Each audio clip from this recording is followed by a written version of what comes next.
gave up a TV job to start a podcast in your basement. If that doesn't scream midlife crisis, I don't know what does. It was Championship Sunday here in Indianapolis. What's the mindset then coming in as a defending champion? I want to win. No, I want to win. The young lady over my shoulder, Caitlin Clark. Not the best looking guy.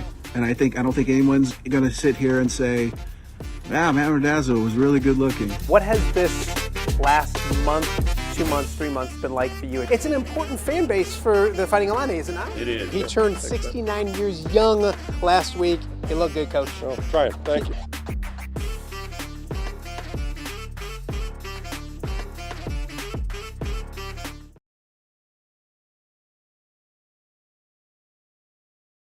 In high school, right outside Jack and Pat Bush Stadium, and we take the show on the road here, getting ready for week 4 of the high school football season. Throughout the show, we'll get you set for the game here tonight with Davenport West. There's an honoring of a pretty special team here at Assumption. We'll talk to Wade King about that in a second. We'll also get the boys from View from the West coming up in a little bit to get everybody set up on the Illinois side of the river as well. Coach Gilbreth will be out here.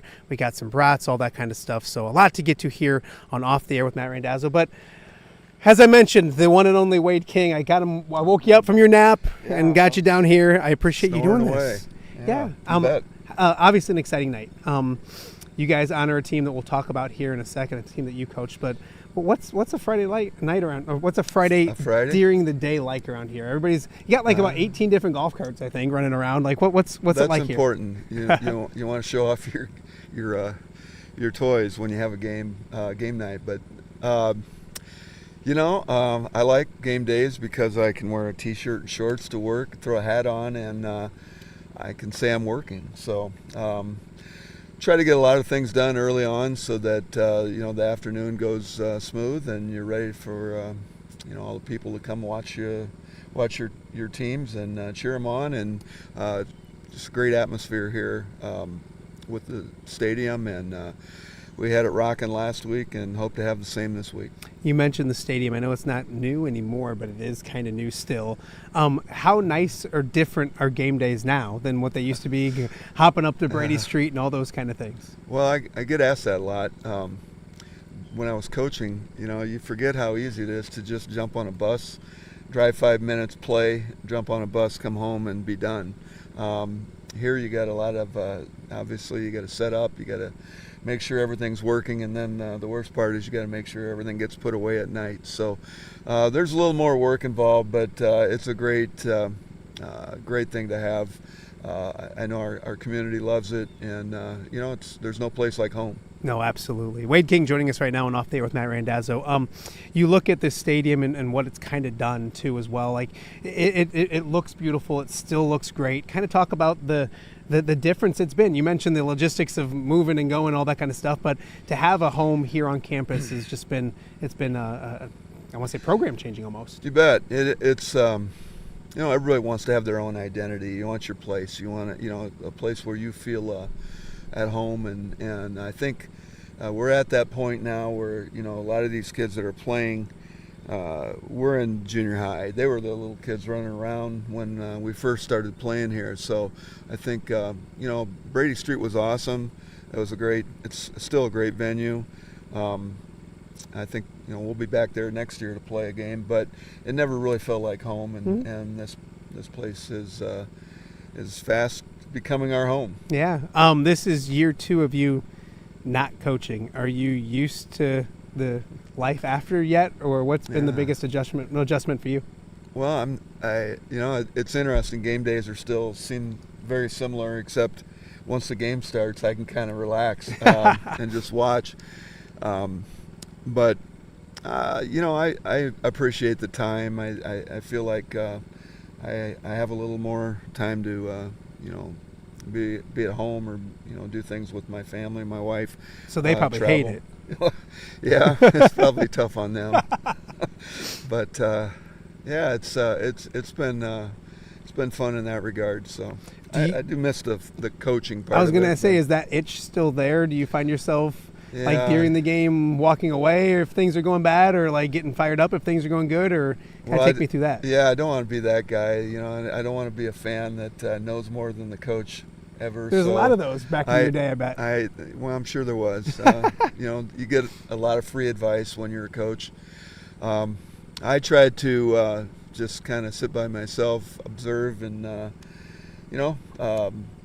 just watch kids play a great game, and see things here and there, but more or less just let Coach Nate do his job, and appreciate the effort of the players. Coach, you have a pretty fun night here tonight. Besides a game with Davenport West, it's celebrating 20 years of a pretty special team for you. You were the head coach of it. I was talking to Joe Conklin this week, and he was like, I missed it by a year. Yeah. I think we were on the same text thread as Anger, who was laughing at him, which I think he's probably a big reason why. Yeah. Although I don't know if he played in that game to go to state. Thinking back of I'm sure. Gosh, I feel like we played Bettendorf every year. Seemed like a couple. Yeah, absolutely. So, but talk about this team. And was it 2000? Are we talking 05, right? Yeah, it was the fall of 05, so it would have been the class of 06, 07, and even a couple guys from the class of 08, Willie Argo, and was Tufty on that Ethan team too. Tufty, both Division I athletes. So that's the thing that start looking at some of the kids that played on that team. There were, I'm going to say, like 5 or 6 kids on that team that were Division I level athletes, whether it be football, baseball. I think we had track athletes. So, those don't come around a whole lot. So it was a lot of fun. The group of kids really, I think we had 18 seniors, 18 juniors, and 2 sophomores that, just fit together really well. That's the key when you're a school the size of Assumption, is having a couple good classes together. Yeah. So really a successful team. What will tonight be like? I know that you probably keep in touch with some of these guys, most of these guys, whatever, but reunions are fun. What are you expecting tonight? And a lot of reminiscing, I'm sure. I'm sure there'll be a few stories told. I think the most important thing they were concerned with is where will the tailgating event be held, and I said they're on their own for that. That's out of my jurisdiction, but we're gonna get together after the game at Jersey Grill, and I'm sure a lot of stories will come out. But I'm excited to see how many guys actually get back. It was tough getting a hold of everybody. We had a few guys, Tony Grip and Jeff Shebler, Jake West. Some of the local guys here did a really good job of reaching out to teammates and getting the word out. So I'm excited to see how many guys show up. Yeah, no, absolutely. What do you remember about that team? I know you talked about maybe the D1 kind of talent, but and you've done it for so long that it has to all come together and all those kind of things. What do you remember? Are there certain parts of that year that you remember? Well, I know we were really excited. I hope you about remember it. all of it. Yeah, going into the year, we were excited. We had a couple of bigger guys. We had some linemen that that isn't always the case here, and so we were pretty excited about that. And that team was, they were player led. They had some guys, it was Mike Matternack and Fritz Bentler, and some of these guys are just tougher than nails, and they were the leaders on our team, and man, when your linemen are your leaders, it's usually pretty smooth sailing. So that was a group of guys that just really they got along well. They played hard, they practiced hard. It was kind of one of those dream years. Is there a moment you remember from that year? Is it the win to get to state? Is it a certain regular season game? Is there? Well, yeah, I think we had a huge win against Bettendorf that year. They had an outstanding team, and they had beaten us in a kind of a shootout the year before, and I think we might have had a sophomore return a kickoff right at the end of the game to ice that good, one wasn't for it. He was all right. He was pretty good. That was kind of the, hey, you know what, we might have something here moment. And then the playoff run, we second round, quarterfinals, whatever they call it now. We played a really good City High team. They were really tough and physical, and I think we had a weapon. We had Jeff Shebler was one of the best kickers to ever come out of Iowa, and he kicked a couple of long field goals early on, and we kind of broke him and won that game. It took a toll on us. We had a bunch of guys banged up and hurt going into a game 4 days later at the Unidome. But our guys battled hard up there against Cedar Falls. They had a Peckenschneider kid, that name rings a bell, Alabama players, that they put in as a tight end or extra lineman, and they just started pounding us off tackle in the second half. But our kids held in there. We actually had the lead at halftime. And you talk about a moment. I walked into our locker room at halftime, the state semifinals, and looked at our kids, and then I looked at our coaches, and I said, we could be in trouble. Yeah. Our guys were tired. It was they just physically kind of wore down, but just nevertheless, great group of kids. We were probably had about a 2A enrollment at the time, so really proud of that group. Yeah, no, tough. I mean, I think, and that's making me feel old, but I think that was one of my first trips up to the Unidome to cover a team, was covering that team when they got up there in the semifinals and all those kind of things as well. How important is it to do a night like tonight and to remember those teams? And I mean, it's 20 years and it's cool for them, but also to educate the kids in the building now and kind of tie the past and the tradition with what's going on with the school today. You bet. I've done it a couple times. I would love to see our coaches do more of this kind of stuff. I think it's great when your alumni, especially in a private school, a Catholic school, can come back and for these guys, a lot of them, haven't been to a game at our new stadium, and to see what it is like now. We did it with wrestling a few years ago, and plan to do another one with wrestling, hopefully this winter. Would love to do some basketball reunion. I think it's great to have these people that were key parts of your athletic program come back and let those kids that are in the program now see what they like. They were like back then. So I think we're going to have a couple players go and talk to the team awesome. Before the game tonight. Which two?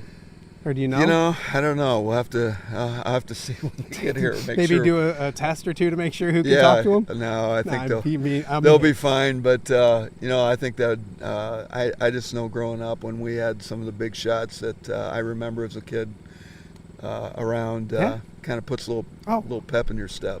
No, absolutely. I want to talk to you about this year's team, and like you mentioned, you're not second guessing or being a coach on the sideline, but did somebody want to let Gilly know you don't have to lose the first 4 games of the year to make the playoffs? I mean, it's a better start than last year. Challenging schedule, but to see those guys get back on track last week the way they did had to be exciting, because I think if anything, you proved last year that the season's never done despite maybe a slow start to the season. Well, we have a good football team, and I see some parallels to the team I just talked about. I think they're kind of led by their linemen.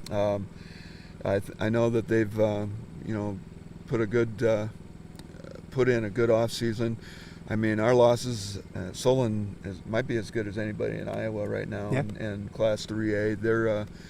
They've got some big wins under their belt, and I think we caught Geneseo on a night where their home opener, they came out and they went tough. last week. They beat Rocky 42-10. Yeah, it's not like that's nothing to be ashamed about that either. Well, we got an Assumption guy coach. I've heard that.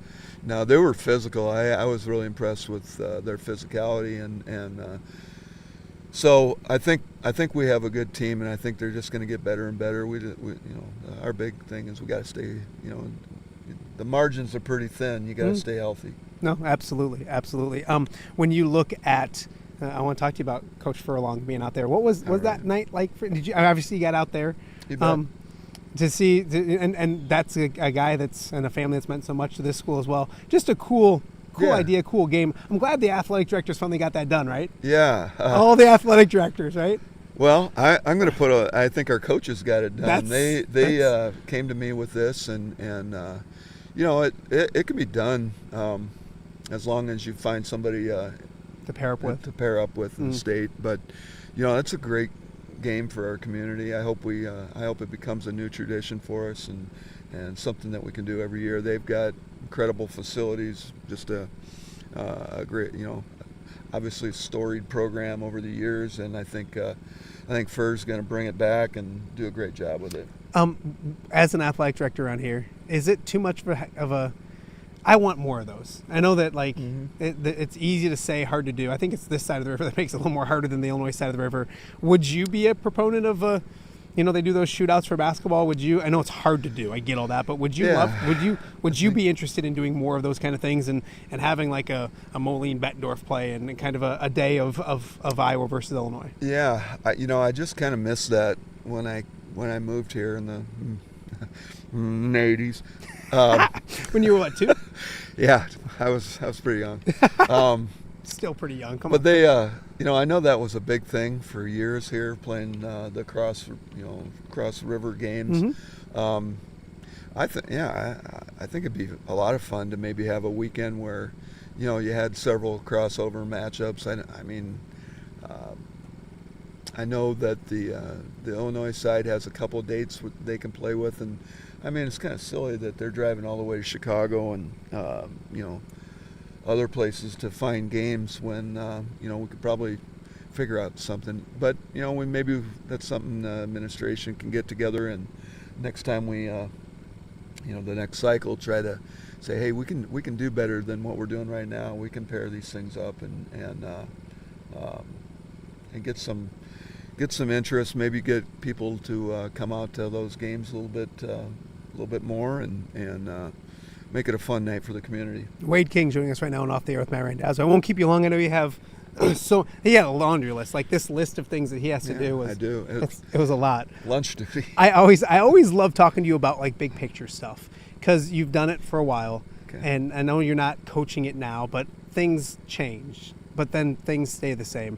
Sure. When you were like 2 years ago, your last year coaching, and then maybe or 20 years ago when you had that state team, is there a big difference right now with high school football now and maybe when there was like covered wagons and everything when you coached it back when you first started? Well, I think the game obviously has changed. I think back to that team that 2005. We were old school football. We were under center. You had two backs in the backfield. It was kind of how you did things back then. But the game's evolved somewhat. I see it coming kind of back. The running game in both the pro and college game has reemerged, I think, to be pretty important. But so you have some of that. But I think just the way people maybe consume the game now, it's we don't have the unfortunately not a lot of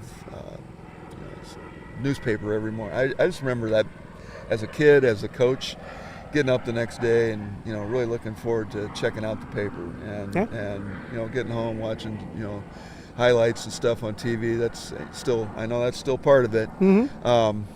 But just social, just not as cool anymore without me. Not as cool. I'm just kidding. Yeah. I'm kidding. I think social media has changed how people consume it. We live stream everything now. Which, there's some great things about that. It's nice that people in Florida can, watch a game in Iowa. Yeah. But it maybe takes a little bit away from the atmosphere. I think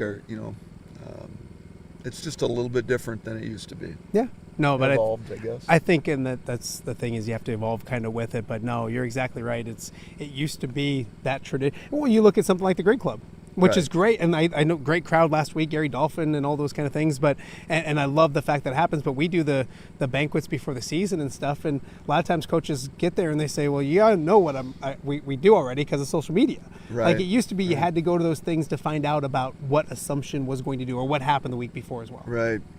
Yeah, I'm not sure a lot of the guys that are at Grid Club are real plugged into social media. That's the but that's the beauty anyway, part of it. Yeah, it is nice. I would love to, that thing's been a great thing. It's been a lot of fun over the years. Some days you dread going over there and talking. And some days it's a lot easier. A lot of times it depends what happens on Friday night. Exactly. But, yeah. Exactly. But you got to take your medicine. All right, before I let you go, Love and Life, athletic director here. I won't put you on a spot, but How long are you going around in that nice little golf cart and hanging out here? Yeah. Well, when it runs out of gas, then I'll be done. It or you? Well, I don't know. That thing's been. I think I got the original tank of gas in that since I bought it. I don't know. I'm enjoying things.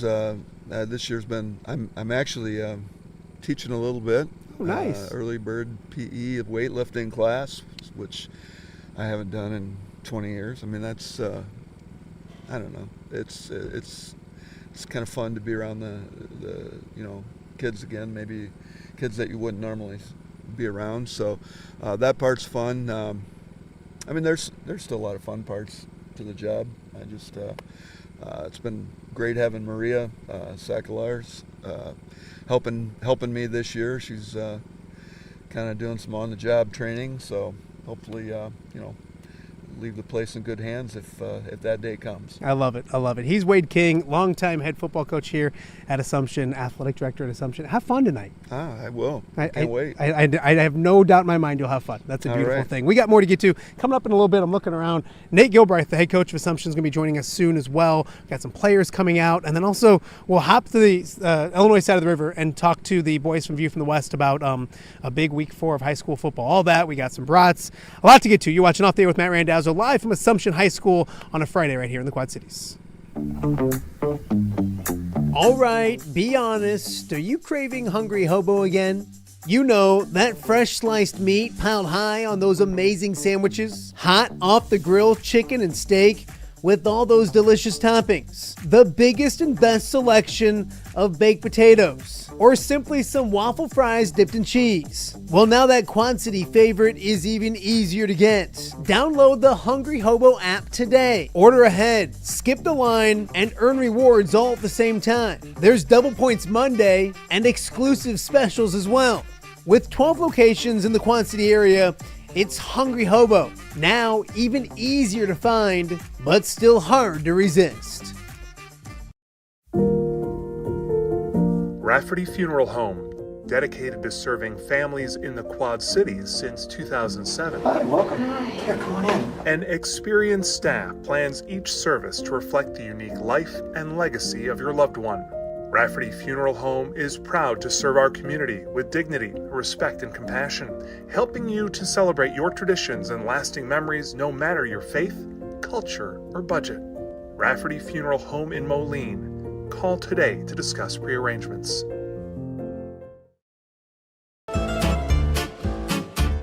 When it comes to quality, convenient pizza, Godfather's Pizza in Silvis has you covered. Featuring a beautiful dine-in area, delivery, and a carry-out window. Godfather's Pizza is that pizza you grew up with, not a convenience store. You see, at Godfather's Pizza, the dough is made fresh daily. That mozzarella cheese is shredded fresh and never frozen. And those toppings are abundantly piled high each and every time. Locally owned and operated since 2010, Godfather's is a huge supporter of local athletes right here in the Quad Cities. So come on by and check them out at 1211 Avenue of the Cities in Silvis. Order online at godfathers.com and reunite with that same delicious pizza you grew up with. Welcome back to Off the Air with Matt Randazzo here on a Friday in the Quad Cities. Assumption High School is where we're at for week 4 of the high school football season. Jack and Pat Bush Stadium. It's Assumption and West coming up tonight. We're joined now by, we go from the old guy to the young guy. And that's okay. Wade's cool with me saying that. Nate Gilbreth joins me right now, year 2 here at Assumption. You got back on track last week. Kind of talk about, before we talk about this week and everything else, getting that first victory of the season, watching it, looks like everything came together nicely last week. What did last week mean for you guys moving forward? We handled adversity after the first 2 weeks. It's not where we wanted to end up week 1 and week 2. We played 2 quality opponents. Last week was all about starting fast for us, creating turnovers, scoring on the first drive. We keep talking about 5 to 6 plays to find a football game. And those 5 to 6 plays, weeks 1 and 2, did not go our way. And it felt like 5 to 6 plays did swing our way in both halves. And it starts with our kickoff team. We have a nickname for our kickoff team. It's called the Raging Angels. They just fly down the field. Our goal is to pin them behind the 25-yard line every single time we kick off, and they did that the entire night. So they set the tone. First play of defense. Defense played well. Hats to the football. Muscatine had some great athletes in terms of number 21, their fullback, who's a 1,000-yard rusher. They have a very athletic tight end who can catch the ball and run for a lot of yards. But I thought it was a team effort. We ran the ball for 428 yards last week and passed for 3 yards. Wow. So our offensive line's our glue to the team. Yeah. We had a little bit of adversity at the beginning of the year with our center going down with an ACL tear. Then another center went down, so we had our third-string center 2 weeks ago, but he's full-on committed to it. He's a team captain. He's a leader for us, Ben Armstrong. He's the glue of that offensive line. He's the leadership for that offensive line. So those guys go to work every single day with Coach Kaz, and they showed on Friday night. What was the message after weeks 1 and 2? Because you talk. I mean, I don't know. Solon might be one of the best teams in the state, and then Geneseo, they've been really good. I mean, they proved last week how good they were, and that was a 1-score game. What was the message to your kids after an 0-2 start, knowing that there's a lot of football left to be played? We want to play the best. We need to be in those types of situations. A year ago, we went through our district who, there were some quality opponents, but it's not the best teams in the state outside of Mount Vernon, right? So we need to play the best teams early on, set ourselves up for playoff-type atmospheres, games, and we got to experience that week 1 and 2. So like I said, those 5 to 6 plays just didn't swing our way, and I just had to keep hammering it home to the kids. Hey, this is not the same as it was a year ago. Like, you guys are a good football team. You're doing a lot of good things. Offensively, we ran for 270 yards against Solon. Yeah. So Solon's a legit defense. Yeah. They also have a legit offense with a couple of different weapons. Geneseo, legit offense with Weinzerl and McAvoy. They run the football. They run the football, and they get off the ball fast. So we need to see that. So when we go up against a Waller in districts, a Mount Vernon districts, even a Central DeWitt who's hot right now and confident, we need to be ready for those types of games, and we can't wait to play those teams when it happens later in the season. We need to play those teams now. To see it come to fruition last week, and to see the work pay off and the results happen, what's that meant this week? Because I'm sure young kids, seeing is believing. Success breeds more success. I'm sure they're excited to get back out there and maybe do it again tonight. Yeah, we talk about mental toughness. Just be mentally tough.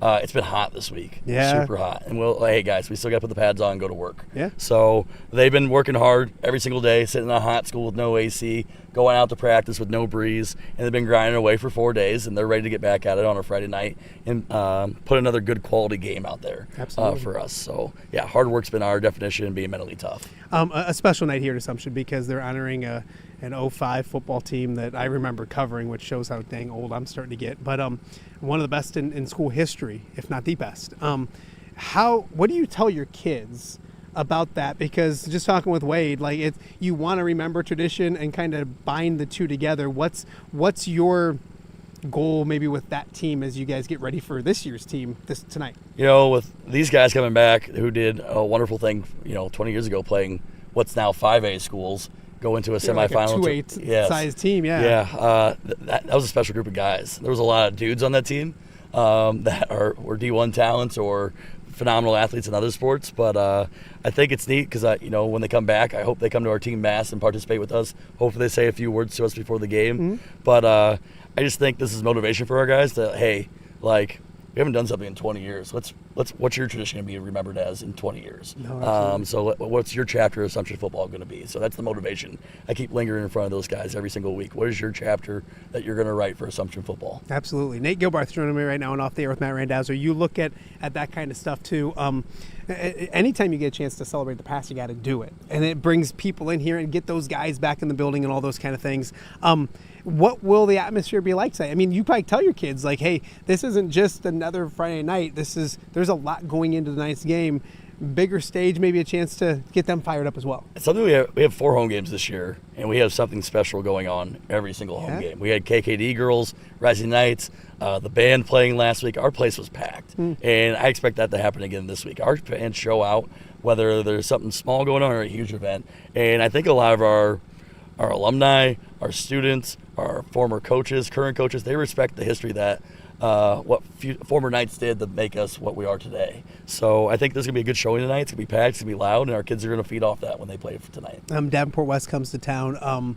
What do you know about the opponent? And obviously it's one of those things too, and probably every Friday night you got to worry about yourselves before you worry about anybody else. Kind of maybe X's and O's this game on what you guys have to do to be successful. So I just think we need to be a fundamentally sound football team. We have to get hats to the football, tackle, we have to get off the ball, maintain pad level, all those cliche things that a team needs to do. But they have some athletes. They have have a nice running back, a couple of nice receivers that if we don't cover them, we don't tackle them, they're going to break it out in the open. Yeah. They brought up a younger running back that's almost 250 pounds. If we don't get hats to the football, he's going to drag a couple of our guys for a couple yards. So we got to play hard for 4 quarters, and the score will take care of itself. But if we don't play fundamentally sound football, we'll be extremely frustrated at the end of the night. We kind of talked before the season. We did a little preview of Assumption, and you mentioned it being year 2. And maybe things slowing down a little bit for you.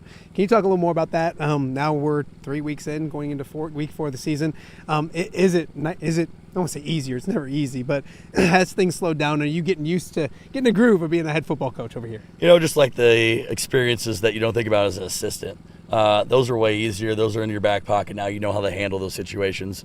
I would say my stress levels every week are through the roof. How do I get our guys to be 1-0 every week? How do we make sure we're not out sick with pneumonia or strep throat? And what do we do for that? Who's our quarterback at this time, or our lineman? So those things put me through the roof. I think my blood pressure's a little higher, but in terms of like when it's game time, that's my 2 hours of fun. It feels like there's no stress. There's no what do I need to do paperwork wise. I just get to coach the kids, enjoy them for our 2.5 hours that we're on the field. Over on this side of the river, district play is so important.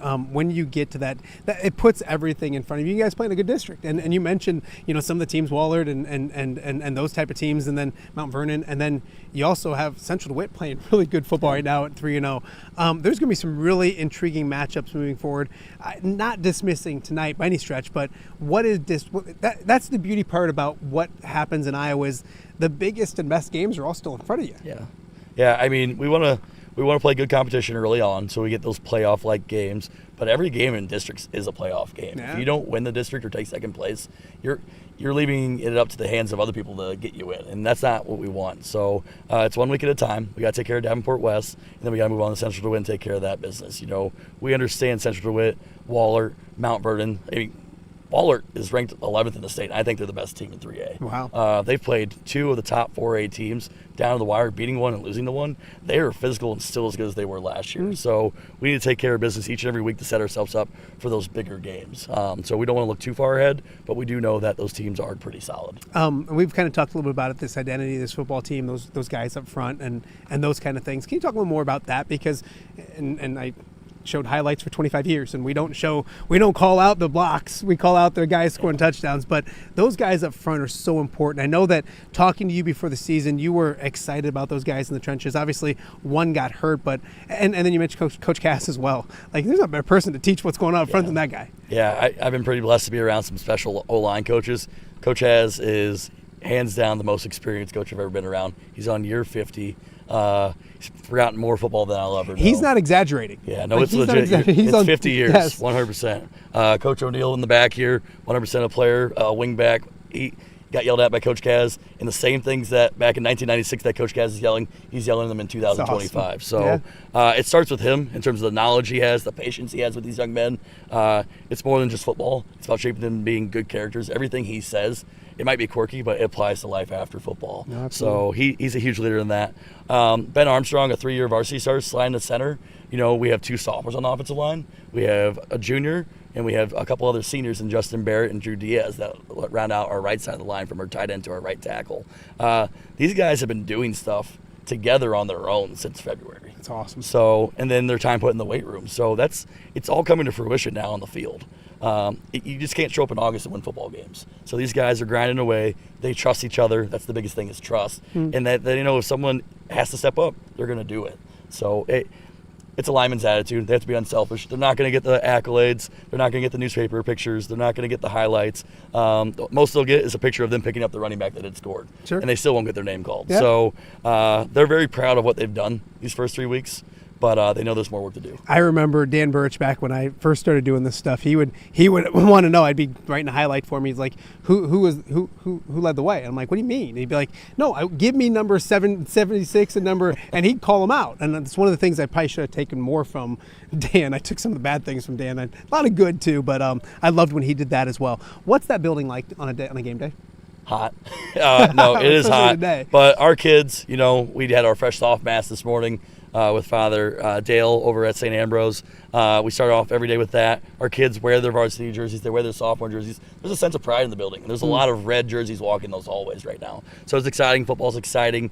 Our kids are excited to go to the games. We had a fantastic student section last week. Last 3 weeks, they've packed the house and been loud the entire time. So 1 and 2, sure, but there's a lot of excitement for football. You mentioned and it wasn't bad when Wade was here. It's not like you brought it back, but I love some of the social media stuff, some of the equipment and the uniforms. Kind of talk about that end of it too, because these kids love it, and you have to kind of lock in with what they love too, and you like it as well, don't you? I mean, if it's an original idea, maybe to an extent here at Assumption, but I stole that from Jerry Burkhead 100%.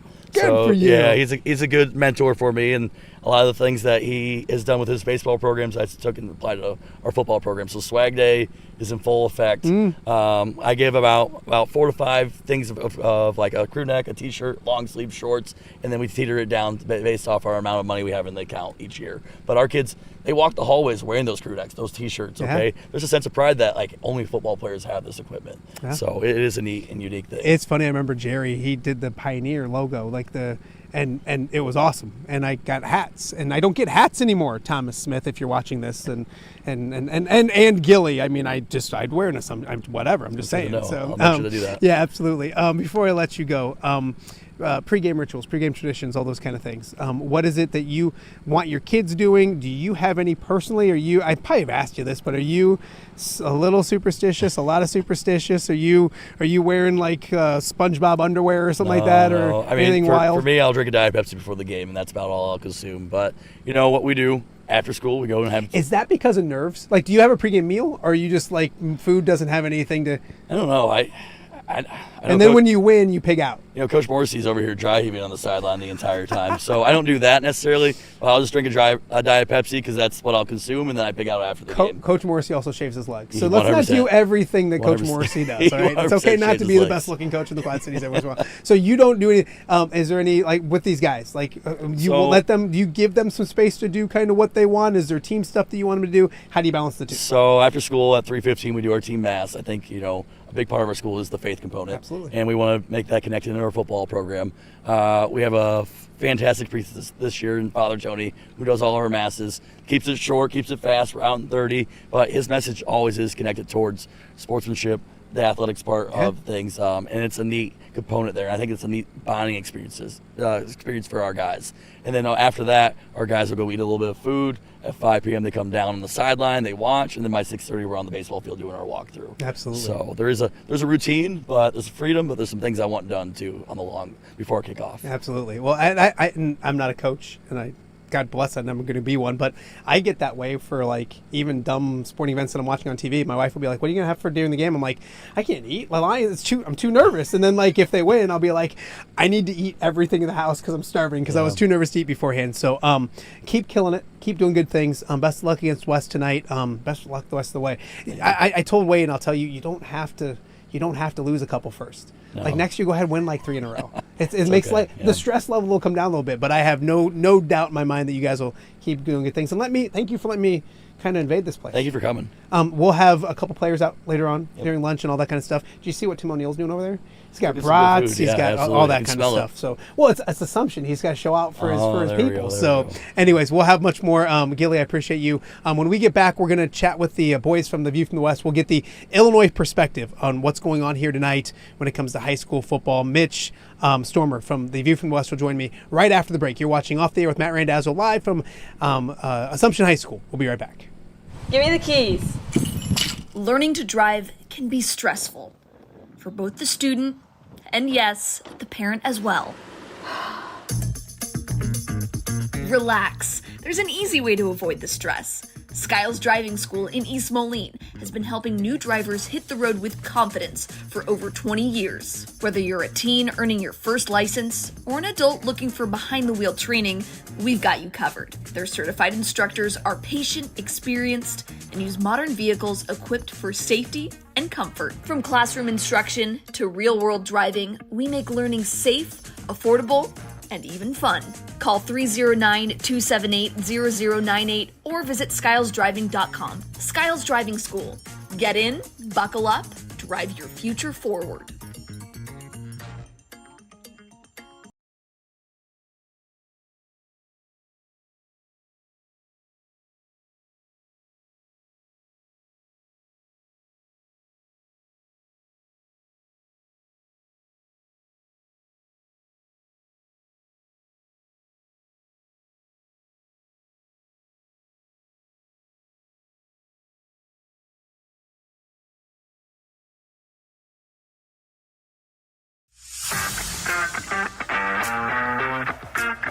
Are you looking to take your next party, tailgate, or golf outing to the next level? You need Mobile Party Experience. MPX features 3 top-of-the-line party trailers equipped with all the amenities you need to party like a rock star. Smart TVs, Yeti coolers, JBL sound systems, grills, bathrooms, and much more. Mobile Party Experience is an experience like no other. Check out my-mpx.com or call 563-514-1470 and book your Mobile Party Experience today.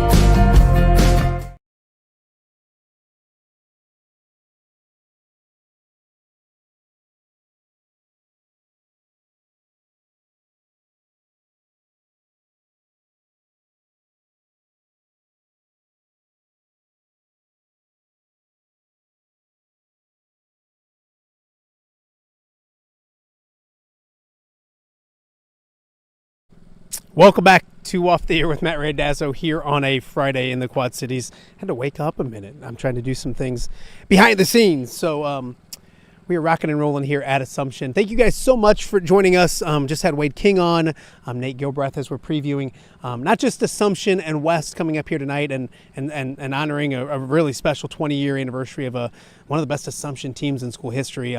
But there's a lot of other high school football going around the area, not just on the Iowa side, the Illinois side as well. And when it comes to Illinois high school football, nobody does it better than the guys from View from the West. So without further ado, let's chat with Mitch Stormer about what's to come week 4 of the high school football season.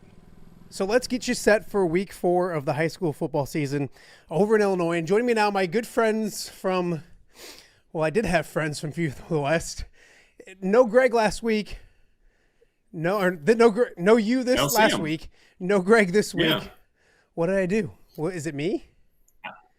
You know what? The way I look at it is I think I got promoted. I think this is my 3rd time on your show, and Greg's finally out of the picture. So I think this is just me proving my worth here, and I'm excited to be here with you, man. Well, hey, you know what? I've said it from the jump. I'm a Mitch guy.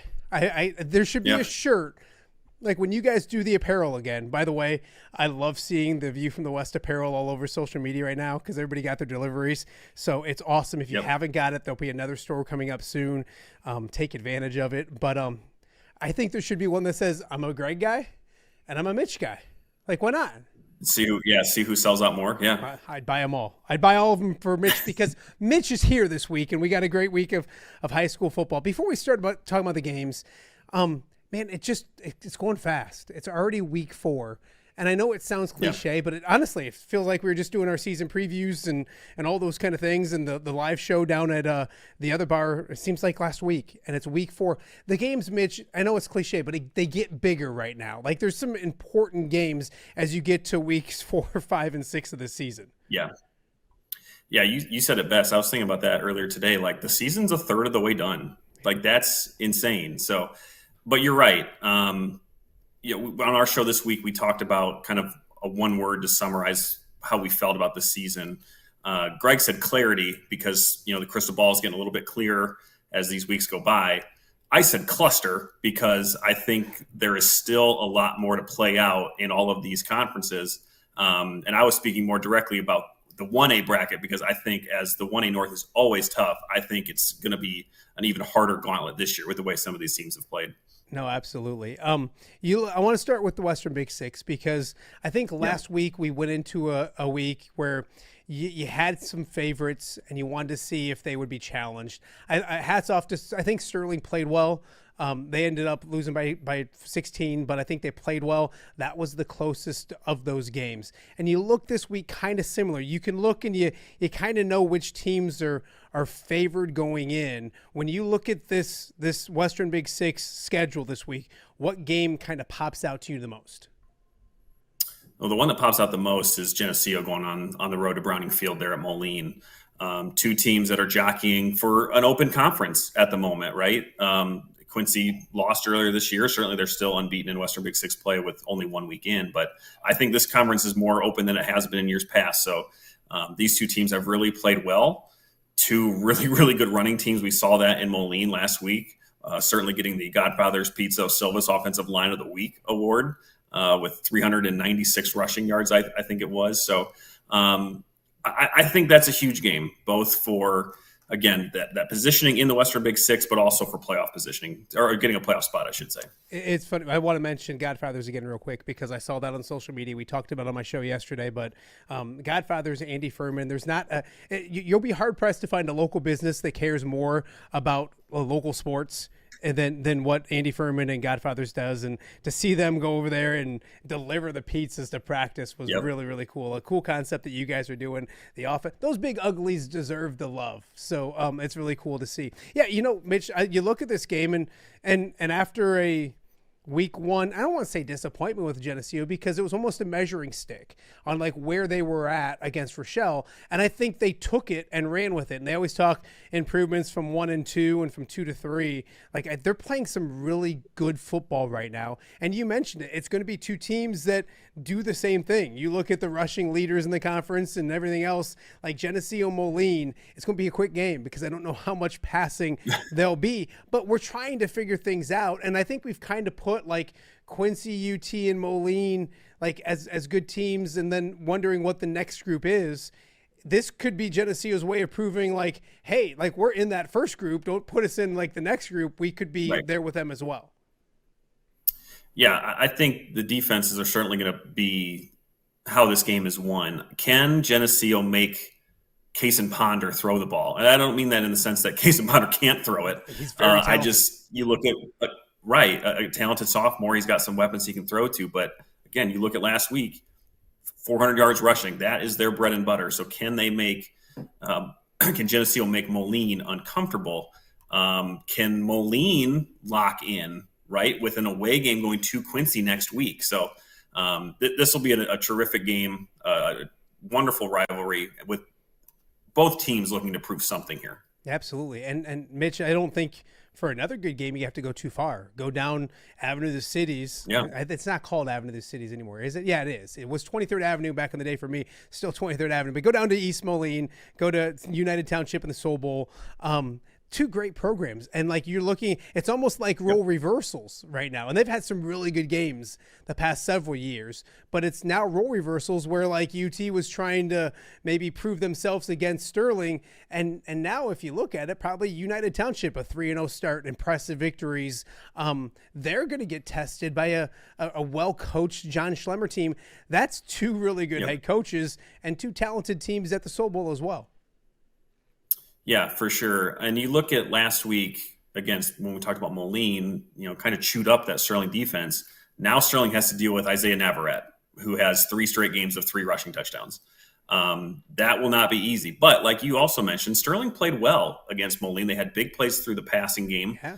Are they the ones that are maybe going to catch UT off guard? I don't know. But UT, we thought they had a chance to have this nice start, this quick start. I think it's only the second time they've been 3-0 under Coach Welch. So they are the proverbial favorites in the conference. So they cannot be caught at home against Sterling. And there's some big games coming up for United Township. Not that this isn't already. Yep. I'm going to pick places to go, and when you go there and stuff on a Friday is hard to do because there's some really big games with United Township Moline, United Township Quincy Moline next week. So let's talk about Quincy. Quincy comes to the Quad Cities, and they take on a Rock Island team that's just trying to find their identity. I know they dealt with some injuries at quarterback early this year, and Quincy's just rolling. This used to be flipped. It used to be like Quincy was coming to town and Rocky was big bad Rocky. What does Quincy have to do to maybe avoid stubbing their toe this week against a Rocky team that just needs something to go their way somehow, some way? Yeah, they just need to play their game. I think you've seen Hunter Schuckman get more comfortable at the quarterback position. You know, they're in the post-Braden Little world now, where they haven't been in years. So you've seen it after that week 1 loss. You've seen them look like the Quincy of old. You saw that last week. Certainly, Alleman, you're going to expect that a little bit. So, the thing here, Matt, is that Quincy can break the all-time Western Big Six win streak. They've currently won 16 straight. Most likely they're going to get to 17, and then they're going to be looking ahead to Moline next week. Wow, I didn't even realize that. That's a little stockpile in you. I know you guys talked about it on the show and all that kind of stuff. Yeah, that's a Matt Schuckman. That's a Matt Schuckman shout out at Muddy River Sports for that. You know what? Shuck was great to me last week. I needed to know about a Macomb game before we did the Instant Reacts pod, and man, just good people down there. When Chris Stewart down there and Shuckman, Muddy River Water. What is it? Muddy River Waters. Muddy River Sports. Thank you. Muddy River Sports. Goodness, and not to tease tonight's Instant Reacts, Greg, but there could be a Matt Schuckman appearance tonight. Really? Wow. Yep. Okay.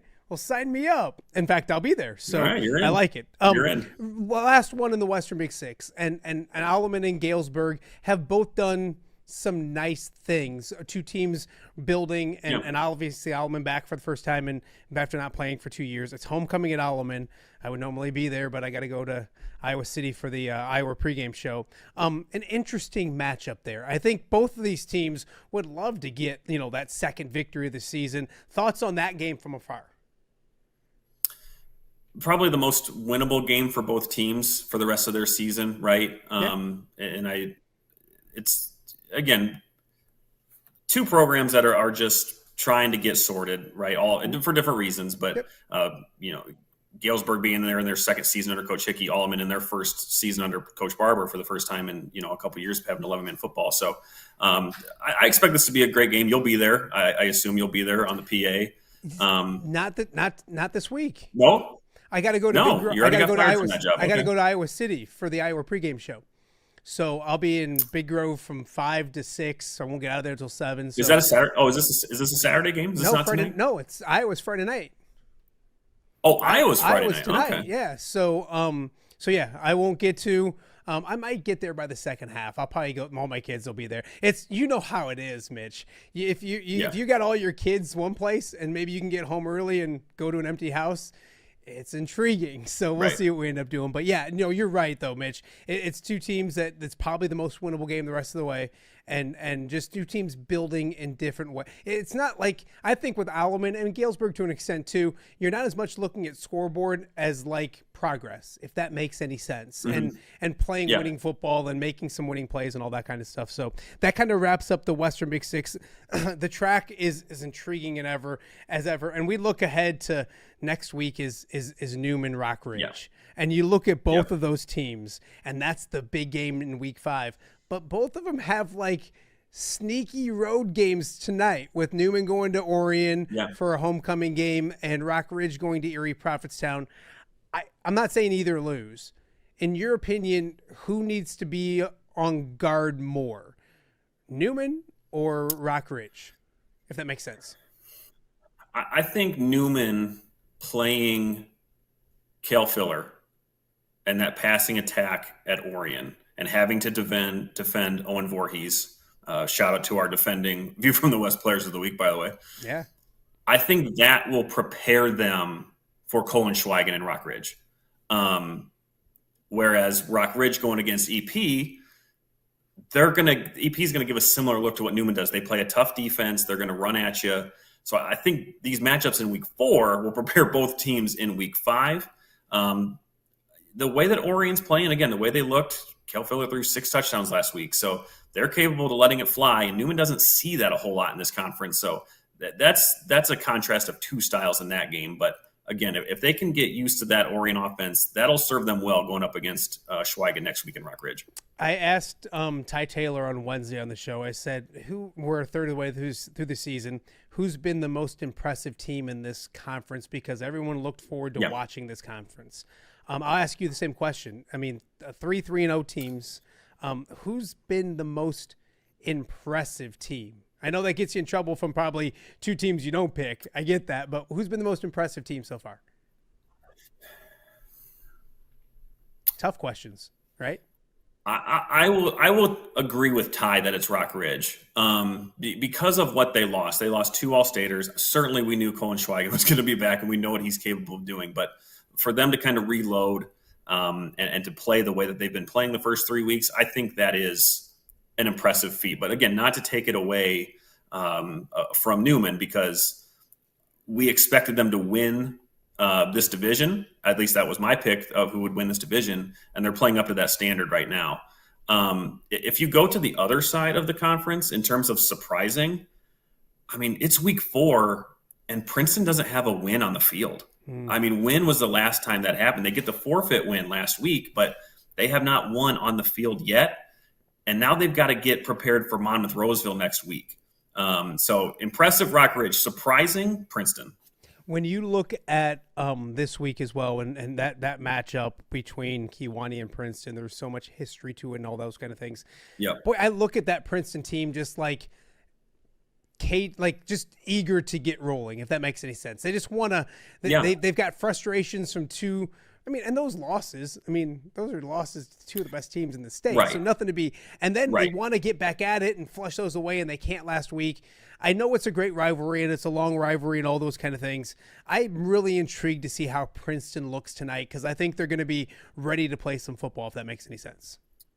Yeah, no, I think you'll see them look like the Princeton of old, and that's for 2 reasons. One, Quincy having a down year, but Princeton really, really looked good in their week 2 game against Rock Ridge, and barring an incredible comeback from Rock Ridge, they would have ran away with that game, literally and figuratively. They've got kind of a new look on offense. It's seeming to work better than it did in week 1 against Newman. So I fully expect Princeton can win. I believe they will win this game against Kewanee. I believe they can beat Monmouth Roseville next week. Princeton could still win the Mississippi. So a lot to be played out for Princeton's season. But this week in a rivalry game, you got to get back on track. A few more notes from the track. Sherrard's playing tonight, from all we hear, from all we know, and it's just a tough situation. When you're you look at where they're at in their schedule, they're going to Hall. I think they got Mendota next week.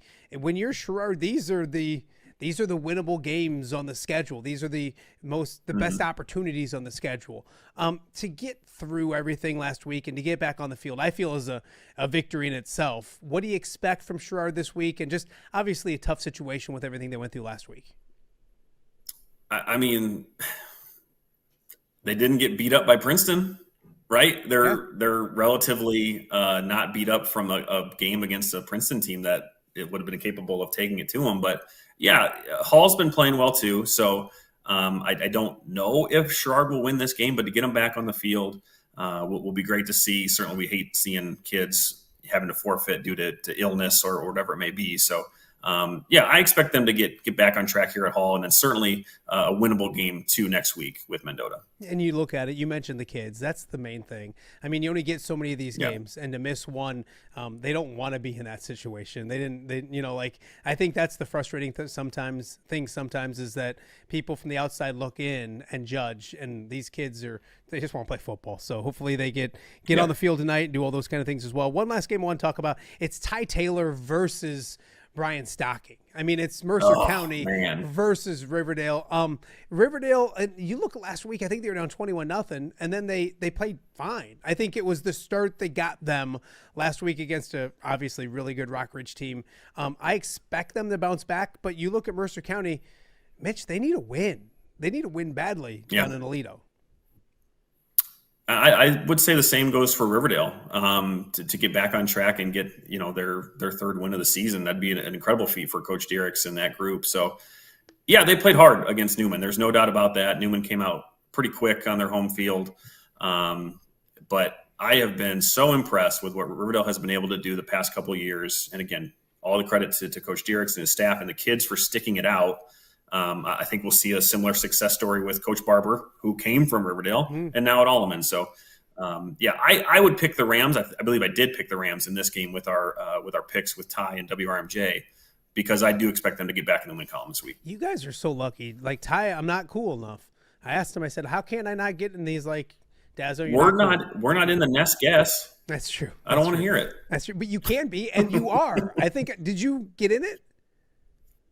I don't think so. You need to get in. Didn't. You get in there, win some hobo, and then send me the information, Dazzo. You can. I'll get you the link. It's as easy as can be. Okay. It's as easy as can be. Mitch Stormer from View from the West joining us right now and off the air with Matt Randazzo. When you look at the LLC, what stands out to you in that conference this week? What's the headliner week 4 in the LLC? I think if you ask me the question about who was most surprising or who was most impressive in this conference, and again, it seems like it's low-hanging fruit, but it's Farmington. I think Farmington is one of the best teams in 2A. They're a defending semifinalist.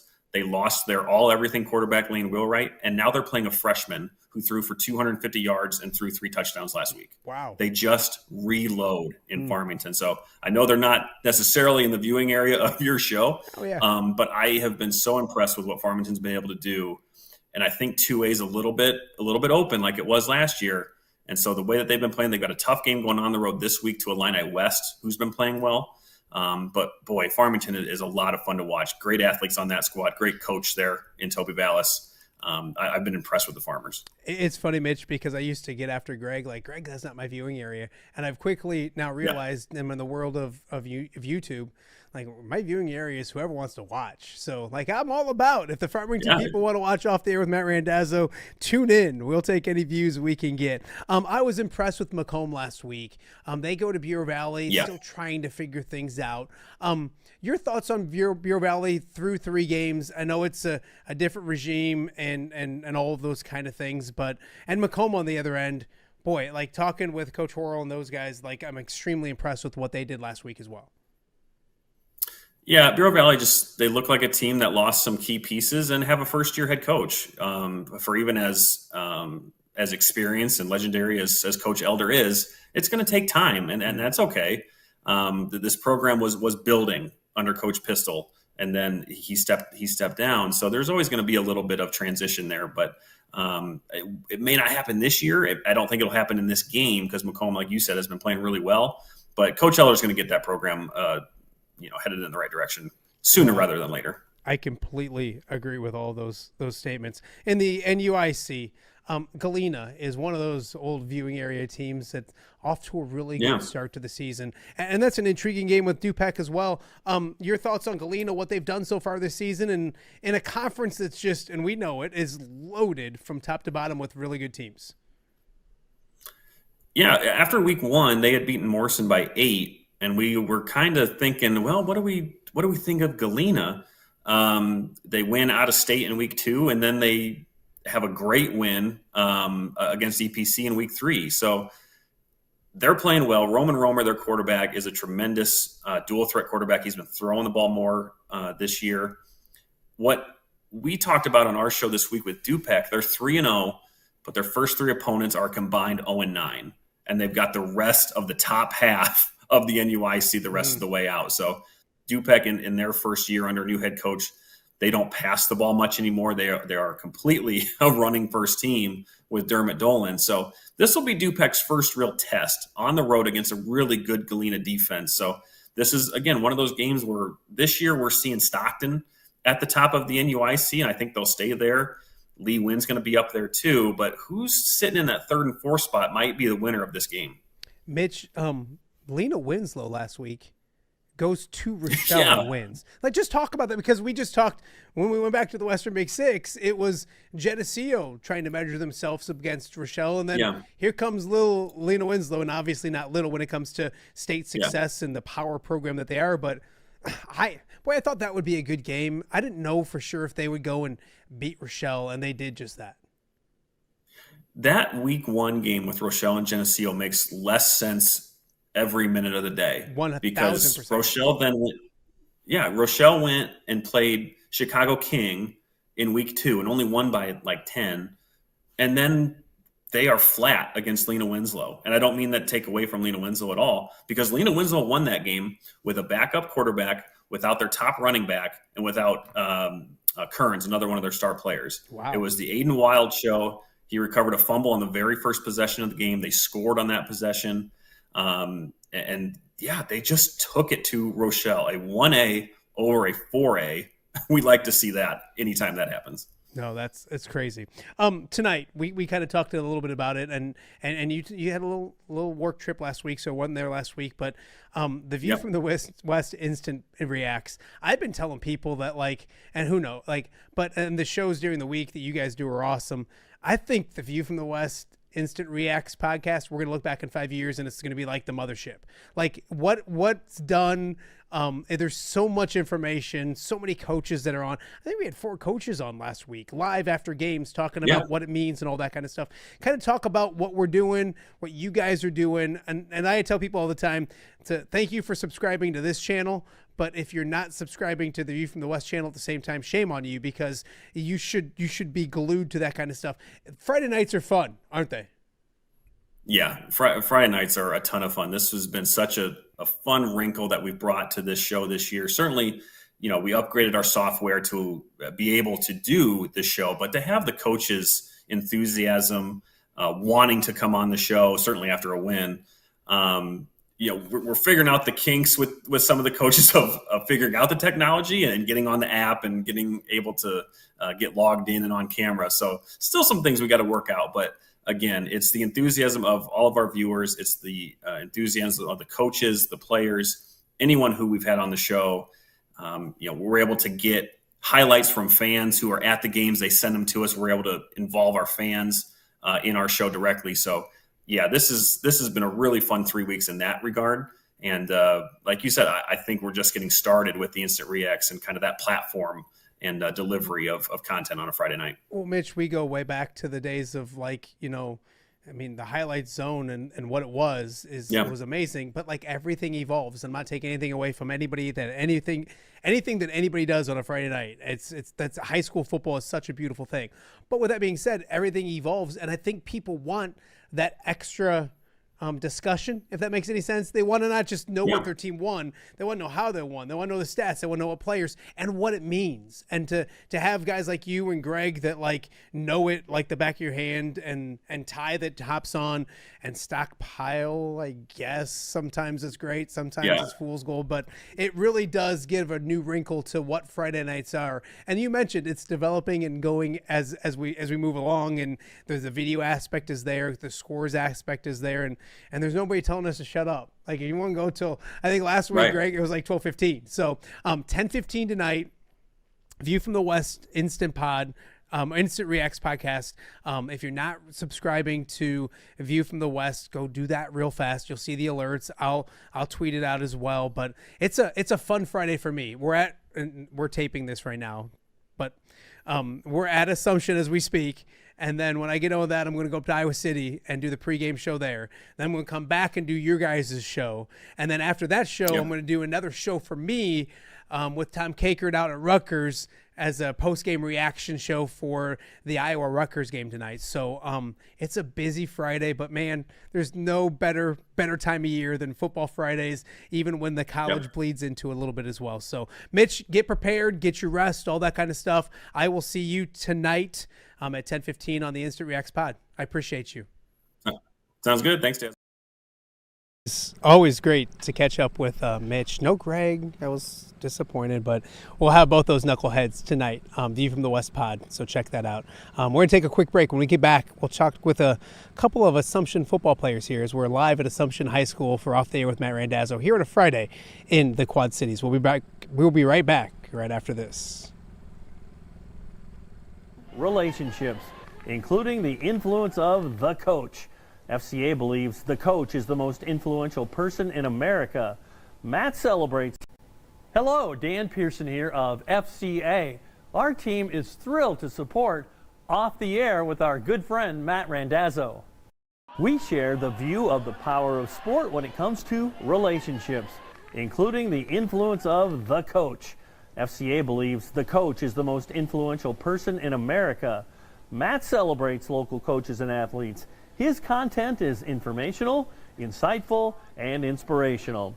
Our Fellowship of Christian Athlete team loves partnering with Off the Air with Matt Randazzo while we engage, equip, and empower coaches and athletes in our 23 counties. FCA, the heart and soul in sports. View from the West, the podcast covering Illinois high school football. It's going to be a hard-hitting game. It's going to be great football. Weekly analysis and reaction from around the western side of the state of Illinois. This is the game we had circled when the year started. Follow along on YouTube and subscribe wherever you listen to podcasts. It's big-time football out there tonight, and I know we can play big-time football. View from the West. We got you covered.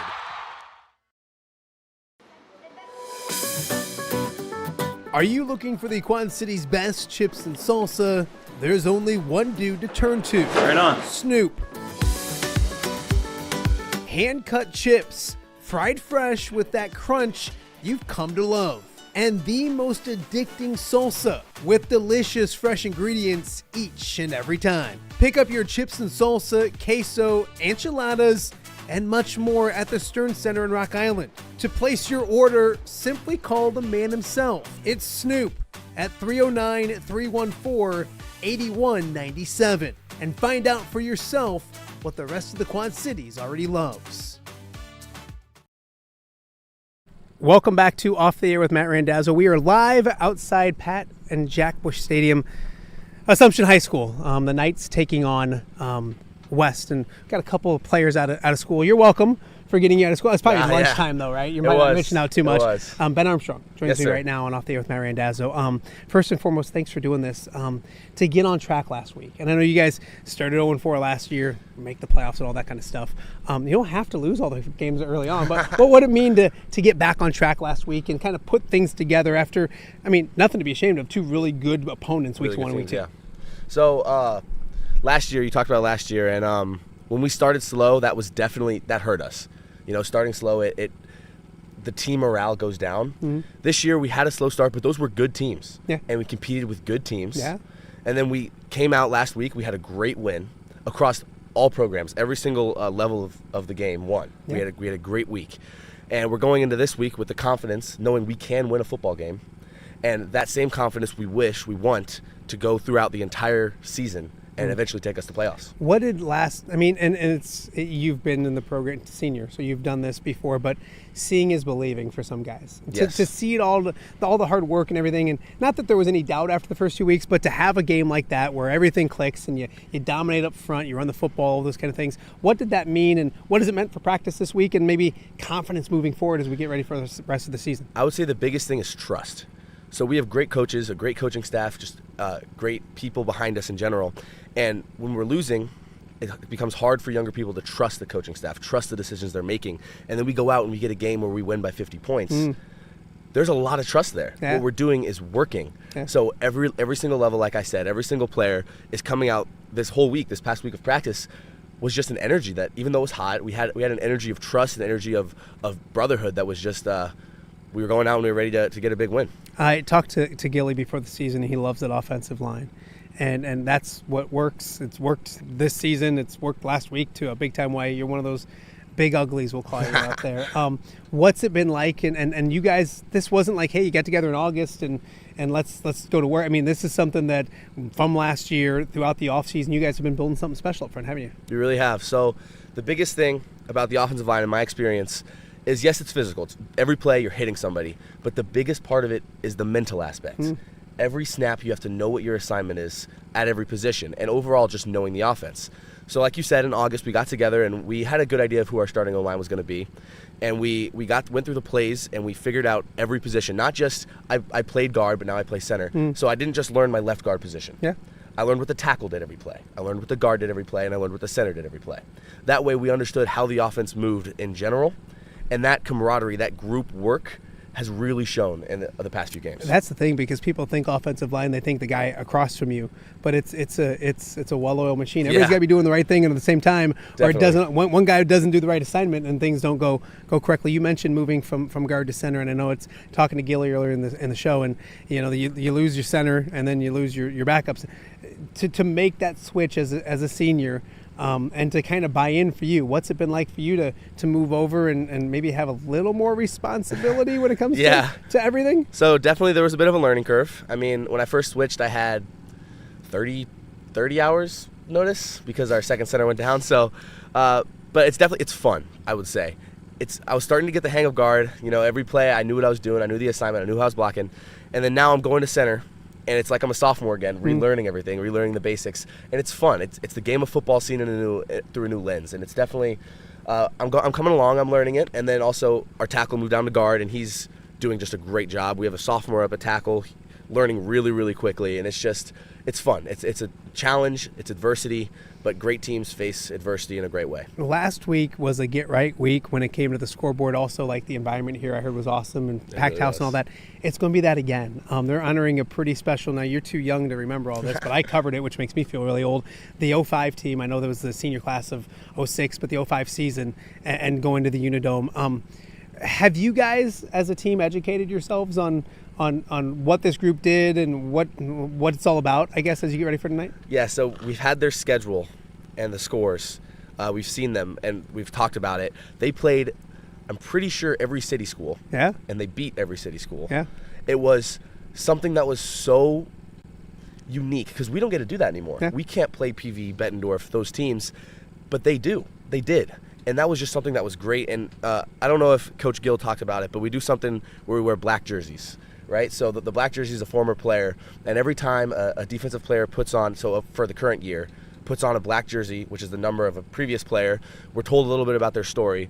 And we have 3 black jerseys right now, and I'm pretty sure a couple of the guys are from that era, around that era, and it's just great. It's a time where Assumption football was really hard, like they knew what they were doing. Yeah. It's great to think about.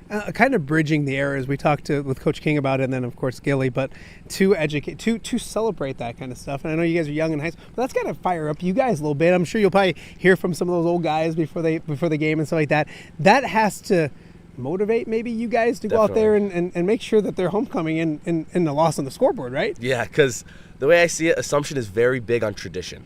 We stack years. So it's so cool to see guys who are in my position. They walk these halls. The school has not changed much, let me tell you.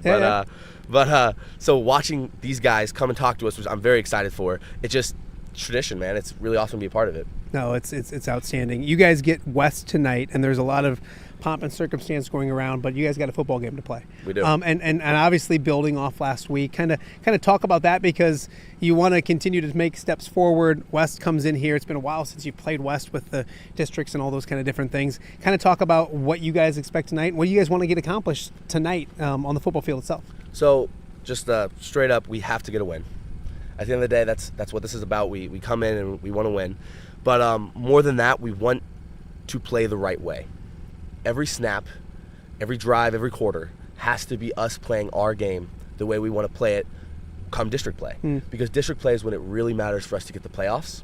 So today is a test of, can we play the way we're going to play come district play. You mentioned district play, and that's just, because we talk about that 05 team that we covered, it was every week it was but districts are so important, and not that every game's not important, but and tonight's important too, but that district stuff is so important. Kind of talk about that, because it all kind of leads up to those important games and getting into the postseason, all that kind of stuff. Yeah, so I've always been a big fan that districts are at the end of the year. It gives each team a chance to really see what they're made of, and then go and compete in district play. So it's not shocked to hear we have a very difficult district. Yep. We have great teams, former state champs, and a lot of guys view that, well, not now, but would maybe view it as we have a challenge, we don't have an easy way to get to the playoffs. But this group is special. This group views it as, hey, we get to beat the teams. Yeah. Instead of in the playoffs, we get to beat them before we get there. Yeah. That's a unique perspective that I think is very valuable. You got to look at this district, and whomever comes out, the teams that come out of it, it could be 3, I don't know how it all shake down, are going to be battle tested and ready to rock when it comes to the postseason as well. Do you have any game day traditions, superstitions, rituals, anything that's goofy or fun that you can tell me about? I listen to classical music. Do you listen to classical music ever? Or No, just, never. Just on... Just on game days. Because it's the way I see it, if you make it a bigger deal than it is, so like guys listen to rap, they listen to all these songs that really get them going, but I like to stay calm, keep a calm mindset, and classical music does that a lot for me. Or like soundtracks, like movies, which I know is weird, but like instrumental, just calm, keeping my mind sane. Pre-game meal, anything in particular? Jersey Mike's, the Philly cheesesteak. Is it just because it's good, or is it lucky? Oh, I just love it. Yes, I just love it. And boy, I love that. So, one of your coaches, Tim O'Neill, is working to get you guys some brats. So we're gonna take a quick break right now, and then we got a teammate of yours joining us here in a second. We'll talk a little more Assumption and Davenport West tonight here at. I almost said Brady Street Stadium, at Jack and Pat Bush Stadium. A lot more to get to. Off the air with Matt Randazzo, live from Assumption. We'll be back right after this. Are you looking to take your next party, tailgate, or golf outing to the next level?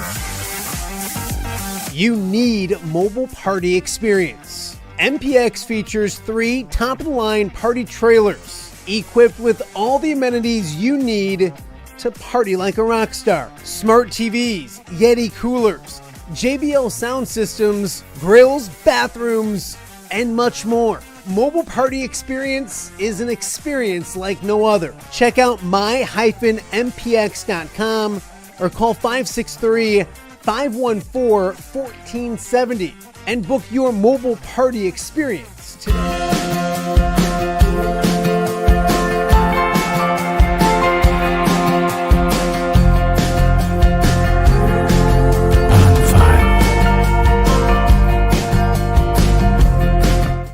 Give me the keys.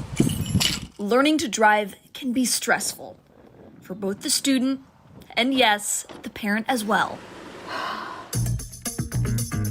Relax. There's an easy way to avoid the stress. Skiles Driving School in East Moline has been helping new drivers hit the road with confidence for over 20 years. Whether you're a teen earning your first license or an adult looking for behind-the-wheel training, we've got you covered. Their certified instructors are patient, experienced, and use modern vehicles equipped for safety and comfort. From classroom instruction to real-world driving, we make learning safe, affordable, and even fun.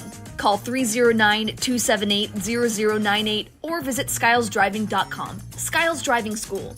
Get in, buckle up, drive your future forward.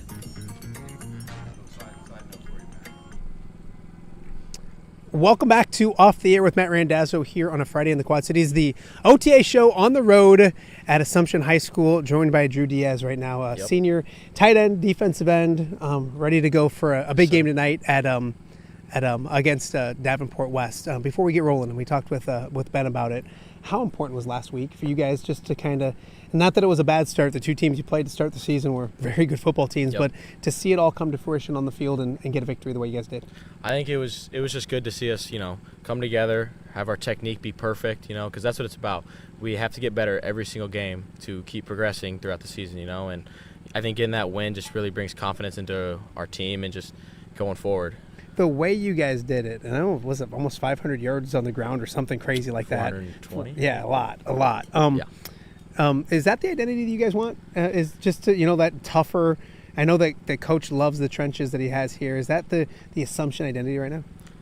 Yeah, you could say that. I mean, we have a very tough offensive line. We want to be a tough team. That's what we'd like to be known as, a tough physical team. And the O-line we have is very experienced. A couple guys, actually quite a few guys coming back from last year. So, we got that experience, and we got a little depth, with our center getting hurt and then our backup center getting hurt and then, Ben playing guard. But with that depth, we're doing pretty good.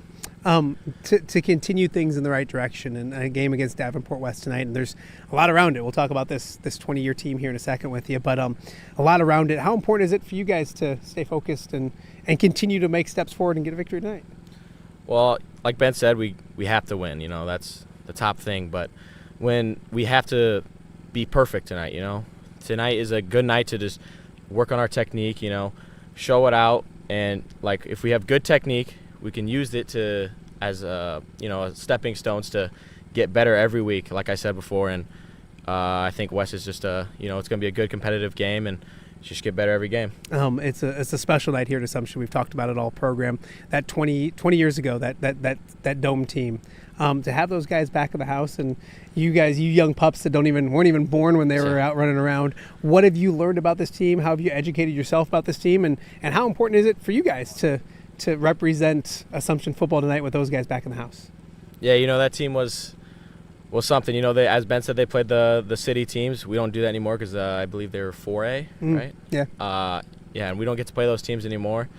But as you know, they were very good, and I think it's like just an honor to play with them there, and to have them, and to have us talk to us before the game, and we just want to be like them and show out. Environment-wise, I know last week was a great environment. I remember covering Assumption football at Brady Street Stadium. It's not too long ago. To be in this stadium, and now it's something that as a senior. What's it like to have a home and to have this place behind us and what you guys get to do every Friday night on the field? It's awesome, you get to see your friends, your family, even people that you've never seen before. It's just come support us. It's always great when you have a big play and the crowd goes crazy. It gets loud. And I think it's always an advantage when you have a home field, so that can be a good thing for us. And tell me about your coach, because I've known Gilly forever, and a pretty intense guy. I don't know if you know that. Yep. Pretty energetic. Year 2 under him, how has that been? And have you guys gotten used to him? He gotten used to you, and all that kind of stuff. Has it been an easier season, I guess, year 2 under a new head coach? Yeah, I'd say year 2 has been easier under him. Last year we had to, get used to him, figure him out, learn about him, but. Yeah. He does have a lot of energy, he likes to connect with us too. So I think that's good. It brings, team chemistry. I think he's good at that. He's good at us, like getting us involved in things, being together as one team, I think that's what's most important in teams, If you have a good team chemistry, you can have good playing on the field. Well, he has swag day, but he won't give me any free swag. So remind him when you go back inside, help me out, hook me up. You look at this team, and we kind of talked with Ben about it. What's your game day look like? Like, how do you approach game day? Do you have any rituals, superstitions, pregame meals? Kind of tell me about what it looks like for you. Day before, the night before, I like to just not do anything, just kind of chill out, just, think to myself, maybe watch some Thursday Night Football. Yeah. Watched the Bills last night. And then, day of, go to school, get my stuff done. But once that's over, I go home, get my mindset right, because if you have a good mindset, you have a good game, And then some traditions I have is I get Jimmy John's before every game. Okay. He gets Jersey Mike's. What's the order? Is it the same every time? Yeah, it's the same every time. It's like turkey, cheese, bacon, lettuce, and tomatoes. Okay. With some mayo. All right. Yeah, I get that before every game, and listen to the same music. You can get hype with the guys sometimes in the locker room, but when it really comes down to it, you gotta get your own mindset right, and just be ready to go. Absolutely. When it comes to after the game and all those kind of things, is there a pregame ritual? Is there a pregame meal? A victory? Anything? You gotta be starving when you get done, don't you? Yeah, when we're done with a good game, a lot of the team members will go out to eat. Buffalo Wild Wings is a good place we usually go. We all get wings. Are you blazing? Are you a tough guy? Are you barbecue, or what are we doing? I honey barbecue. Okay, That's the basic order. But I can't say anything because he's a big old offensive lineman. I can't make fun of him. But I don't need to do the Asian thing. I'm not that risky with it as well. Yeah. Before I let you go, senior year and a program that you've spent a lot of time with, and talking with Gilly beforehand, he's like, I'm asking these guys how they want to write their chapter. What's this journey been like for you, and how does this senior class want to write this chapter of Assumption football? This journey's been great for us as a senior class and a junior class, or the class below us. Our fresh sophomore year, I think we had just as good team chemistry as we did now. We did really good as a fresh soft team, but we have to bring that same chemistry to varsity, and I think we are. We all sit together. We do so much stuff together, and that's a good thing. And as a team, we want to get to the playoffs and get to that dome. Absolutely. Well, I appreciate you, Drew. Yep, thank you for doing this. The old coach is making some really, really good. Smell the good, Ben? Smells good. Yeah, I got to go eat too. So we got more to get to. Tim O'Neill's going to join us in a second. We'll make some picks for some college football and put a bow on a Friday edition of Off the Air with Matt Randazzo right here from Assumption High School. We'll be back right after this.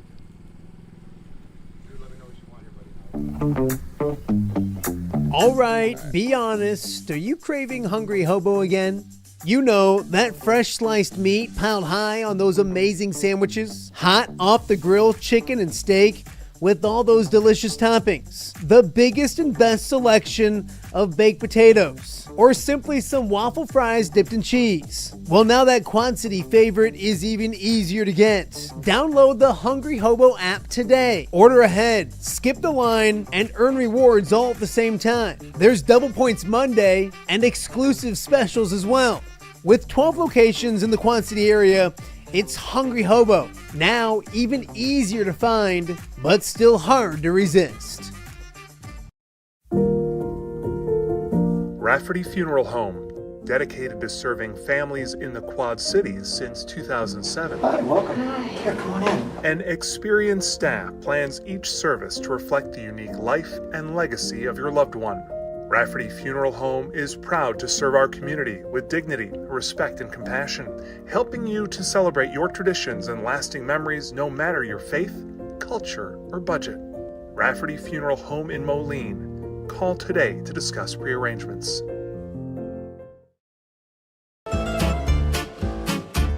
When it comes to quality, convenient pizza, Godfather's Pizza in Silvis has you covered.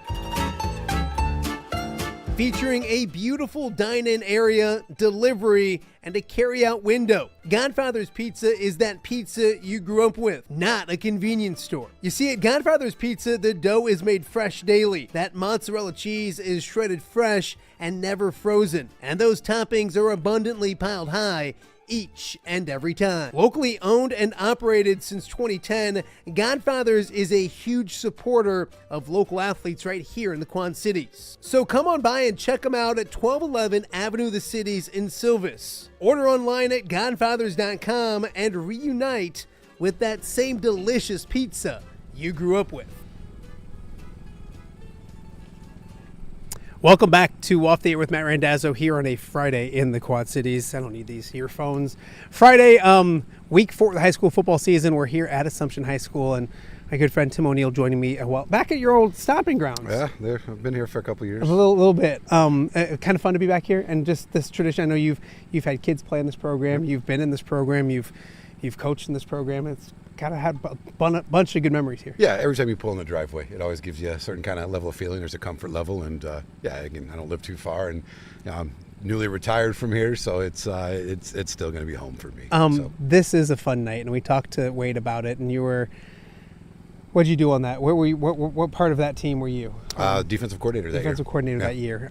What do you remember about those guys? And pretty special group, wasn't it? Yeah, a lot of them were my track guys too. So those are always those relationships you get to build with kids, and some of them, even to this day, I have relationships. The text messages, the banter back and forth. Still, there's something funny on TikTok that they'll share with me, or something will remind me of probably some knucklehead thing I said to them as a coach, and that they remember, and I'd like to forget, but they don't let me. And a good group of guys, great football players, a ton of overachievers. I mean, just hardworking kids, and just fun to see their success, and here to be able to celebrate it 20 years later. Last one about Assumption. What will tonight be like to see those guys? And a lot of stories, a lot of probably exaggerations. 100% exaggerations, right? Yeah, I wouldn't believe half of what came out of those guys' mouth at this point in time. But no, it'll be great. It'll be a lot of fun stories. It'll be a good time, and the time here at the game for them to be able to connect, and a lot of them probably haven't come back and seen the stadium because we didn't have that. We were at Brady Street Stadium back then, and so for them to be here and get to watch the young guys, see how they play, and being that those are guys that walked in their shoes 20 plus years ago, so it's nice for those guys to be. I think somebody might be speaking to the team tonight, so that'd always be neat. And there's always some good messages of guys that shared those same experiences, and then can give a different perspective. Again, it's West and Assumption here, a big game. We talked about the Iowa side, or the Illinois side as well, with the guys from View from the West. Other big games over here in Iowa. It's always big when those city schools get together. It's Central and North doing battle at Brady Street Stadium. Bettendorf hosts Iowa City West. And Bettendorf's won 2 straight, playing really good football after that first loss of the season to Pleasant Valley. See if that can continue. PV, on the other hand, have lost 2 straight games. They go to Hempstead, I believe. So a battle for Pleasant Valley, see if they can get back on track. North Scott, we kind of talked about. I talked with Tim earlier. They really good game with Pella, one of the best teams in the state last week. Just lost that one. No rest for the weary. They now go to Clear Creek Amana at a 1-2 record. So see if North Scott can get back on track. A lot of great games around the area tonight. Central DeWitt's 3-0. They go on the road to Mount Vernon, so we'll see if that can continue their winning ways. So a lot of great football on the Iowa side of the river as well, of course. And then, of course, the Illinois side loaded once again. If you're an Illinois football fan, check out View from the West podcast tonight. Instant Reacts live with Greg, Mitch, myself. We'll kind of take you through the night that was on the Illinois side of the river as well. So I want to talk with you about some college football. We like to pick some games. Of course, last week, thank you for allowing me to take a week off or stay inside. I had this staying pneumonia I couldn't get rid of, so we're back at it. You did pretty good at Geneseo when it came to pick. I wasn't great, though. I don't think I was great either. The Hawks lost, so that one's... oh, that's true. Yeah, you were awful. So let's step up your game. There was 2 games I knew I lost. We'll start there, of course. Iowa and Rutgers tonight, a Friday night game out at Rutgers. Iowa's never lost to the Scarlet Knights. They're 4-0 all time against them. The first time they played was 2016. Of course, a cheap plug for myself. The Hawkeye Tailgate Show will be live from 5 to 6 at Big Grove Brewery in Iowa City. I'll be up there with that. So anywhere you are around the state of Iowa, the Hawkeye Radio Network, check that out. We'd love to having Josh Sash on tonight. Of course, Tyler Sash's brother, but also an assistant basketball coach under Ben McCullum. So he'll be in the house. A lot of fun with that as well. Vintage Radio 107.7 WQUD is where you can check that out here in the Quad Cities. But Hawkeyes and Rutgers out east, Friday night, weird game coming off of Kirk Ferentz's historic Saturday night. What do you like with the Hawkeyes tonight? Hawks will win. They'll get it done, and it'll be a nice little launching pad for them going into the Big Ten season. Yeah, I really do think that they're getting back on track. Not that they're ever too far off track, and it seems like one of those Kirk Ferentz victories where you go out east and you just take care of business the way they do. I'm telling you, if Indiana wins this week, we'll get to that in a second. They get Iowa next week, and then a bye week. It could be an interesting launching point for the Hawkeyes. I got the Hawkeyes tonight as well. The game everybody's talking about on Saturday is Indiana, Illinois, and it's weird that we're not talking. My joke this week is it's not basketball, it's football. Yeah. Your thoughts on Brett Bielema and company going to Indiana and taking on Illinois, or taking on the Hoosiers? I mean, Signetti's got one of the best memes ever from last year. I went and Googled me. So he does some good things. I got a chance to watch him coach when he was down at James Madison. My son was at North Dakota State, so that was fun to watch that game in the national championship. Told you I played for Bielema, so I got to go with Brett Bielema and the Illini. Yeah, you know what? I'm rooting for. I want nothing but good things for Matthew Bailey, Cole Rusk. I joke that Illinois football being good is good for the show. Yeah, so I want all of that as well. But I think when it comes down to it, the night game at Indiana, if Illinois can withstand that first punch and that emotion early on, I think it's gonna be a really good football game. I'll go Indiana because I had to in my next guess as well. So some good games: Michigan and Nebraska. And Nebraska still thinks they're Nebraska from the 80s. And if they're ever going to be that, they need to win games like this. Michigan comes to town with a young quarterback that's playing really well. Wolverines and Cornhuskers. It's the whole bussing with the boys thing, right? Yeah. I'm going to roll with Michigan on this one. I think they get it done. Matt Rhule's a heck of a coach, but yeah, I think Michigan just has too much firepower. Yeah, I got them as well. Some NFL games. You went to, last time we talked, you were going to Lambeau. I did go to Lambeau, yes. And you rooted for my Lions? I tried to throw you a bone and root for your Lions. It didn't go well. Try to go against my brother-in-law, and it bit me. Let's start with the Bears. They're 0-2 in the season. I think it's a 12% chance of making the postseason if you go 0-2. 0-3 has got to be even worse. Yeah. Dallas is Dallas. Your thoughts on Bears-Dallas 3 p.m. game at Soldier Field in Chicago? I've had my heart broken so many times by the Chicago Bears that I'm going to go ahead and not. I'm going to go Cowboys. Okay. I actually have the Bears winning this week, and it's a Ben Johnson play. If you learned anything from Dan Campbell, backs against the wall at home, they figure out a way to get it done. I'll go Bears. Packers, and they go on. They're the greatest team in the history of the world. Everybody knows that. They already won the Super Bowl. Everybody's telling me all those kind of things. They don't go to Cleveland and lose, do they? No, not at all. And I will say, sitting in Lambeau, watching the introduction, all the thank you Jerry notes that were all around Lambeau, oh man, it was Micah Parsons is a dude, and he's just going to get better and better as he keeps continuing to learn the system, and they just keep cutting him loose. Yeah, so I'm going to go Packers. Yeah, I hate it. I don't like anything about it. But I'll say this one, the game's going to be closer than people think. I think it's one of those they've had two – I mean, when you have Lions opening day and then you go and you play a primetime game against Washington, you have two emotional big games early on. Now they go on the road against a team they're supposed to beat. I think they take care of business and win, but I think it's going to be closer than what people think. And that Cleveland defense is halfway decent too. So I'll get Packers, but small. Lions and Ravens on Monday Night Football. The Ravens have scored 40 points a game, or over 40 points a game. The Lions put 52 up on your Bears last week. Not to get too much into gambling, but the over is the play. But and the last time the Lions got embarrassed, maybe before the Green Bay game this year, was 2 years ago at Baltimore. Can my Lions shock the world? No. I'm gonna go Ravens. Thank you for putting me down. I became a Ravens fan just because Coach King is such a Steelers fan. I got invited to all these Steelers parties that they have, and I went to the mall and had like a bootlegged Ravens T-shirt made, and I wore it at a Steelers party. Okay. And the Ravens end up winning like in the last minute of the all game. right. And Coach King was so not happy with me. I gotta keep that guy happy. Yeah, I know. I have the Lions because I have to pick them. I'll start picking with my head later in the year, but it'd be nice to get a victory out there as well. You're busy this weekend as well, and I love this, and it's great. I took a couple pictures beforehand. Going and doing this on the road are fun and having this atmosphere, but the trailer that comes with it is awesome as well. Kind of talk about mobile party experience, what you guys do, and it's not just fun, and it's a ton of fun, but like the charity side of things and everything is awesome as well. Yeah, kind of neat. Even this weekend. So tonight we had someone that won one of our charity giveaways that we've raised over $98,000 now for local charities, teams, awesome. clubs. We will hit $100,000 come tomorrow. Our biggest golf outing of the year. Give like Charlie for Charlie Pelling, who passed away.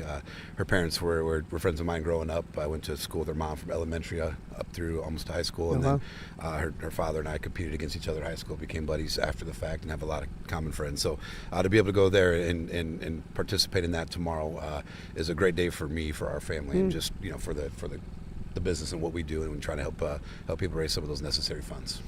For people who are wondering about mobile party experience, they can go online, check it out. Kind of tell people how they find out about it. And it's a Friday night football game. It's a Saturday. It serves so many purposes. I know during the spring, I went and visited you during a graduation party. Yeah. There's so many different ways to party up a little bit. Yeah, tonight we're because of the Iowa game tonight, we have all three trailers out. One of them will be here for the 20-year reunion, the Assumption guys that are here. We've got one at Public House tonight for a woman that won one of our charity events. That's her watering hole, so she wanted to celebrate her party with everybody, so we'll be there tonight. And then we've got one, Coach Luter's up in Clinton, won one for his golf outing, so it's at the Valley Oaks awesome. Golf course, sitting right outside the clubhouse by their pavilion. It's already there. It's already parked and ready to go. So yeah, then once that game gets over, it gets I got to go to work tonight, so I got to move those bad boys around and get them all turned around, ready for tomorrow. So before I let you go, what then we talked about it, but how much are you going to enjoy tonight, and how much do you want to make sure you do enjoy tonight with a